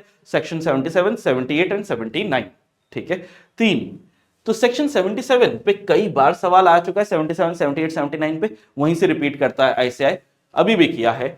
Section 77 of the MSCOS act states that central government may at any time order direct special audit of MSCOS accounts for such period or periods as may be specified in the order shall be conducted. Further, it may by the same or a different order appoint either a chartered accountant या एक कोई और MSCOS के लिए auditor खुद ही himself to conduct special audit. Under which circumstances such power, section 77 को बेटा सिर्फ एक्सप्लेन करना है कि कब कब ये स्पेशल ऑडिट हो सकती है। जब बेटा सब लोग लड़ा लिए, साफ साफ बताया था सीजी की डायरेक्ट स्पेशल ऑडिट का सेक्शन 77 एमएससीओएस के अफेयर्स प्रूडेंट कमर्शियल प्रैक्टिसेस के हिसाब से नहीं चल रहे, जैसे व्यापार करना चाहिए वैसे नहीं कर रहे, प्रूडेंट कमर्शियल प्रैक्टिस के हिसाब से नहीं चल रहा, या इस तरीके से कर रहे हैं जिससे ट्रेड इंडस्ट्री बिजनेस के इंटरेस्ट को खतरा है। पूरी इंडस्ट्री की बैंड बजा देंगे। अमूल ने 1 रुपए में आइसक्रीम देनी चालू कर दी। Amul is a multi state cooperative society, ठीक है, 1 रुपए में आइसक्रीम बेचने चालू कर दी, सारी ट्रेड इंडस्ट्री सबका भट्टा बैठ जाएगा। और फाइनेंशियल पोजीशन इतनी खराब हो गई है कि खुद एमएससीओएस के सॉल्वेंसी पे खतरा आ गया है। 3 है, ये तभी हो सकता है जब सीजी एसजी या बोथ मिला के 51% से ज्यादा शेयर होल्ड करें एमएससीओएस में, तभी स्पेशल ऑडिट हो सकती है। सेम चीजें, affairs not being managed prudent commercial practices से, MSUS being managed likely to cause injury, ठीक है, ट्रेड इंडस्ट्री बिजनेस को, फाइनेंशियल पोजीशन उसके ही, फाइनेंशियल पोजीशन क्या करेगी, उसी को इंडेंजर कर देगी, सॉल्वेंसी को। खत्म। नेक्स्ट चैप्टर है हमारा प्यारा सा चैप्टर है, इसमें कोई ज्यादा टेंशन नहीं है, बहुत इजीली बहुत आराम से हमने किया था। ड्रॉइंग पावर का ज्यादा बड़ा नाटक है, एडवांसेस का ज्यादा बड़ा नाटक है, और लास्ट का ऑडिट ऑफ जो इनकम एंड एक्सपेंडिचर है बैंक के, वो है। बाकी तो सारे बकवास पॉइंट्स थे। तो आ जाओ, क्या है, अरे यहां पे भी वही डाला गया है, कंप्यूट करना है। ऑडिट में मैंने तुम्हें बोला था सवाल आता है प्रैक्टिकल का एक इसी चैप्टर में, कैलकुलेटर चाहिए। अब इसके लिए क्या है, कैलकुलेटर लेके जाओगे भाई, इतना इजी है, लेकिन आओ देखते हैं। हमें कंप्यूट करनी है drawing power of the CC account of Kripa limited for the month of March 24। क्या क्या इंफॉर्मेशन है सर? करंट एसेट है हमारे पास स्टॉक, करंट एसेट है हमारे पास डेटर 60,000 55,000 के। इस डेटर के अंदर ठीक है 15,000 के ऐसे डेटर हैं जिनकी इनवॉइस की डेट थी 20/10/2023, यानी बहुत पुराने डेटर है, यानी ये इनएलिजिबल डेटर होंगे। फिर करंट एसेट में फिर करंट लायबिलिटीज भी है, ठीक है, वो 10,000 की वो माइनस कर देते हैं, और सैंक्शन लिमिट थी 48,000 की। स्टॉक्स पे कितना मार्जिन घटाना है? 30%। डेटर्स पे कितना मार्जिन घटाना है? 40%। Debtor older than 3 months ineligible. सीधा सीधा प्लस माइनस का काम है सर।